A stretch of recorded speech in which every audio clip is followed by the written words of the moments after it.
اعوذ باللہ من الشیطان الرجیم بسم اللہ الرحمن الرحیم۔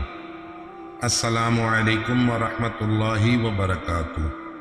ہم امید کرتے ہیں آپ لوگ خیریت سے ہوں گے اور اللہ رب العزت سے دعا گو ہیں اللہ تعالیٰ آپ کو خیر و عافیت سے رکھے۔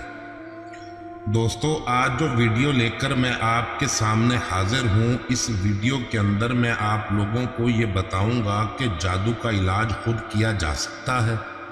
اگر کیا جا سکتا ہے تو جادو کا علاج خود کیسے کریں گے؟ اس ویڈیو کو آخر تک دیکھیے گا۔ انشاءاللہ تعالی اس ویڈیو کو دیکھنے کے بعد آپ ہر قسم کے جادو کا علاج کر سکیں گے۔ ویڈیو میں آگے جانے سے پہلے آپ لوگوں سے میری بہت ادب کے ساتھ گزارش ہے، آپ ہمارے چینل پر نئے ہیں اور ہماری ویڈیو کو پہلی مرتبہ دیکھ رہے ہیں تو ہمارے چینل کو سبسکرائب کر دیں اور ساتھ لگے گھنٹی کے نشان کو بھی دبا دیں تاکہ ہر نئی آنے والی ویڈیو کا نوٹیفیکیشن آپ کو مل سکے۔ دوستو، بہت سے لوگ یہ بات پوچھتے ہیں کہ جادو کا علاج خود سے کریں یا پھر کسی عامل یا پھر عملیات کو سمجھنے والے کی طرف رجوع کر سکتے ہیں۔ دوستو، جب بھی ہمیں کوئی بیماری لگ جاتی ہے تو ہم خود سے اس کا علاج بھی کرتے ہیں اور ڈاکٹر کے پاس بھی چلے جایا کرتے ہیں، لیکن اس میں بیماری کو دیکھا جاتا ہے بیماری کیسی ہے۔ اگر تو بیماری ہلکی پھلکی ہے، چھوٹی سی ہے، جیسا کہ سر میں درد ہونا، نزلہ زکام ہونا، کھانسی ہونا اور پیٹ کا خراب ہو جانا، موشن وغیرہ لگ جانا، بخار ہو جانا، ایسی چھوٹی چھوٹی بیماریوں کا علاج ہم خود کر سکتے ہیں اور کرتے بھی ہیں، چاہے ہم وہ ٹیبلٹ کھا کے کرتے ہیں یا گھریلو ٹوٹکے استعمال کر کے کیا کرتے ہیں۔ لیکن اگر بیماری حد سے زیادہ بڑھ جائے، جیسا کہ ٹی بی ہو جائے یا ہیپاٹائٹس ہو جائے، کینسر ہو جائے، تو ہم ڈاکٹر کی طرف رجوع کرتے ہیں، کیونکہ اس کا علاج خود سے کرنا مشکل ہی نہیں بلکہ ناممکن ہوا کرتا ہے۔ دوستو، ایسا ہی معاملہ جادو ٹونے، تعویذ گنڈے اور نظر لگ جانے کا بھی ہوتا ہے۔ اگر تو آپ کے اوپر تعویذ یا جادو نیا کیا گیا ہے یا پھر آپ کو معلوم ہے کہ آپ کے کسی علاقے کے چھوٹے موٹے عامل نے یہ کام کیا ہے اور آپ یہ بھی جانتے ہیں کہ وہ اتنا تجربہ نہیں رکھتا یا پھر نیا سیکھ رہا ہے، یا ایسا بھی ہو سکتا ہے کہ وہ کتابوں سے دیکھ کر عملیات کو کرتا ہو، ایسے عمل کا اثر بہت جلد نہیں ہوتا، لہذا آپ خود اس کا علاج کر سکتے ہیں۔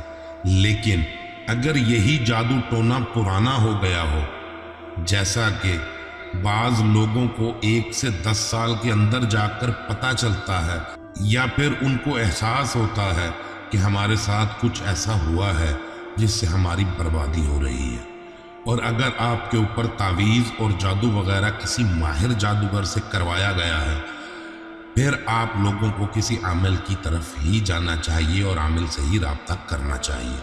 جادوگر بھی ماہر عملیات اور بہت زیادہ تجربہ کار ہوتے ہیں۔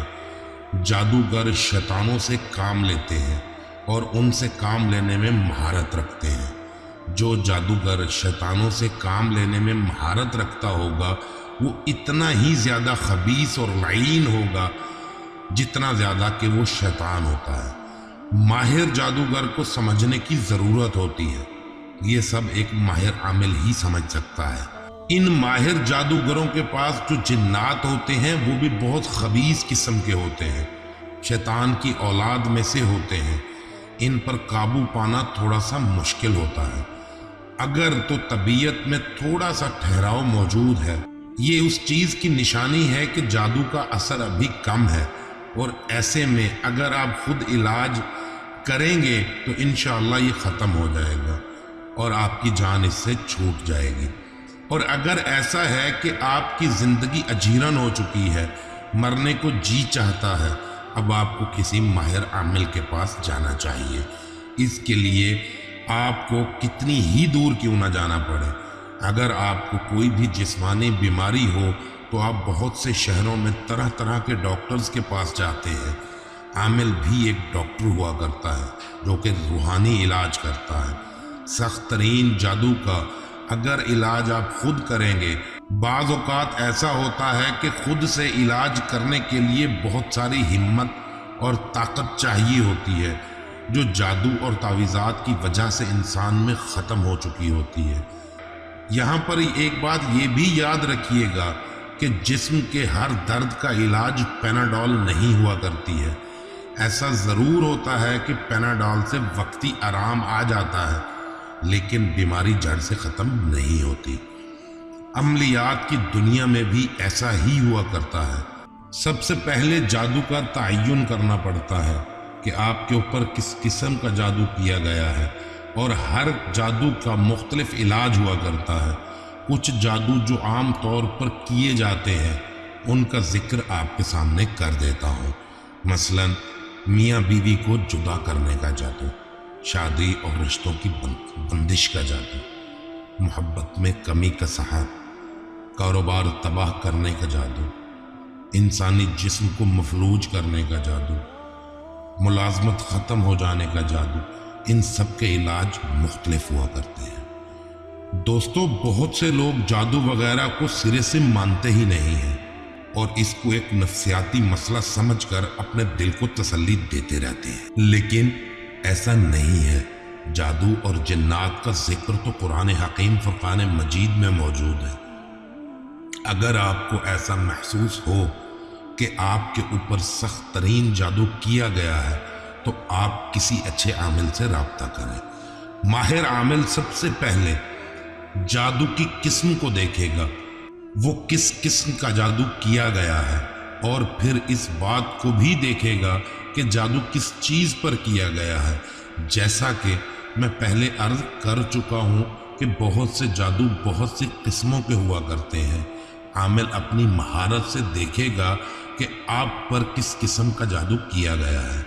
جادو کو جڑ سے ختم کرنے کے لیے اس چیز کو ختم کرنا بہت ضروری ہوتا ہے جس پر جادو کیا گیا ہو۔ دوستو، بعض اوقات جادو کر کے چیز کو کھلایا جاتا ہے اور وہ چیز انسانی جسم کے اندر جا کر ایک چپکن سی پیدا کر لیتی ہے۔ ماہر عامل اس کو دم کیا ہوا پانی پلاتا ہے، جس سے اس کو قے آ جاتی ہے، الٹی آ جاتی ہے۔ قے آنے کی وجہ سے وہ چپکی ہوئی چیز یا چپکا ہوا جادو باہر آ جاتا ہے۔ اس کے بعد اس بندے کی طبیعت میں سدھار پیدا ہو جاتا ہے۔ بعض اوقات ہم لوگ ایسا بھی کیا کرتے ہیں کہ مریض کو مختلف قسم کے قہوے پر دم کر دیا کرتے ہیں، جس کی وجہ سے مریض کو موشن لگ جاتے ہیں۔ اس کا جادو جو ہے، اگر پیٹ میں جادو موجود ہوگا تو وہ جادو زائل ہو جاتا ہے۔ دوستو، اس طریقے سے جادو بعض اوقات پانی میں بہا دیا جاتا ہے، اور کچھ جادو ایسے ہوتے ہیں جن کو قبرستان میں بھی دفن کیا جاتا ہے، اور ایسا جادو بھی جادوگر کرتے ہیں جو آپ کے گھر ہی میں کہیں چھپا دیا جاتا ہے۔ جادوگر ایسا جادو بھی کرتے ہیں جس کے اندر پتلے کو بنایا جاتا ہے اس کی شکل کا جس پر جادو کرنا ہو، پھر اس میں مختلف شیطانی عمل پڑھنے کے بعد سوئیاں لگائی جاتی ہیں اور پھر اس پتلے کو دفن کر دیا جاتا ہے۔ اگر آپ پر ایسا جادو کیا گیا ہو اور آپ کو پتلا مل چکا ہو تو اس میں سے اس سوئیوں کو نکال لیں اللہ اکبر کہتے ہوئے، اور اللہ اکبر کہتے ہوئے اس پتلے کو آگ لگا دیں۔ انشاءاللہ اس عمل کو کرنے سے اس جادو کا اثر زائل ہو جائے گا اور اللہ رب العزت آپ کو صحت کاملہ عاجلہ مستمرہ عطا فرما دے گا۔ اسی ویڈیو کے اندر آپ کو ایک علاج بھی بتا دیتا ہوں۔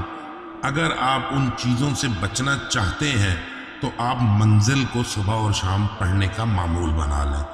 اللہ رب العزت کے فضل سے آپ ان چیزوں سے بچ سکتے ہیں۔ دوستو، ایک مسئلہ یہ بھی ہے کہ وظیفے کو کرنے کے لیے اجازت کا بڑا عمل دخل ہوا کرتا ہے۔ اس کی مجھے تو آج تک سمجھ نہیں آئی یہ اجازت کا چکر ہوتا کیا ہے اور اس کے پیچھے کیا سائنس چھپی ہوئی ہے۔ جیسے اگر میں 20 سال سے سورۃ فاتحہ پڑھ رہا ہوں اور میں آپ کو سورۃ فاتحہ کی اجازت دیتا ہوں، میرے اجازت دینے کے بعد آپ کے پاس بھی وہی اثر ہوگا جو میرے پاس موجود ہے، کیونکہ میں 20 سال سے ایک وظیفہ پڑھ رہا ہوں، وہ ایک طاقت رکھتا ہے۔ تو جب میں آپ کو اجازت دوں گا تو وہی طاقت آپ کے پاس بھی آ جائے گی۔ عملیات کی دنیا کا ہر ماہر عامل اس بات کو مانتا ہے کہ اجازت کا کوئی نہ کوئی چکر ہوا ضرور کرتا ہے، لیکن شاید کوئی جانتا نہیں ہے کہ یہ سائنس ہے کیا۔ آج تک کے لیے اتنا ہی۔ انشاءاللہ اگر زندگی نے وفا کی تو اگلی ویڈیو میں پھر ملاقات ہوگی۔ دنیا میں وہی لوگ سر بلند اور کامیاب ہوتے ہیں یا رہتے ہیں جو تکبر کے تاج کو اپنے سے دور پھینک دیتے ہیں۔ ان کے اس عمل کی وجہ سے اللہ رب العزت کی رحمت ان کو ڈھانپ لیتی ہے۔ اللہ تعالیٰ سے دعا کرتا ہوں اللہ تعالیٰ آپ کو ایک طویل ایمان والی عمر، خوشگوار، صحت مند اور مطمئن زندگی، بہترین عزت، شہرت، سکون قلب، دنیا اور آخرت میں عافیت عطا فرمائے۔ اللہ تعالیٰ سے دعا کرتا ہوں اللہ تعالیٰ آپ کو ہر قسم کی پریشانیوں، غموں، دکھوں، مصیبتوں، ناگہانی آفتوں اور وباؤں سے محفوظ رکھے، اور اللہ تعالیٰ آپ کو رزق حلال عطا فرمائے اور آپ کے رزق حلال میں وسعت عطا فرما دے۔ اللہ تعالیٰ سے دعا کرتا ہوں اللہ تعالیٰ آپ کی تمام مشکلات کو دور فرما کر آپ کو سکون والی زندگی نصیب فرما دے۔ آمین بجاہ النبی الکریم، واللہ تعالی عالم بالصواب، والسلام علیکم ورحمۃ اللہ وبرکاتہ۔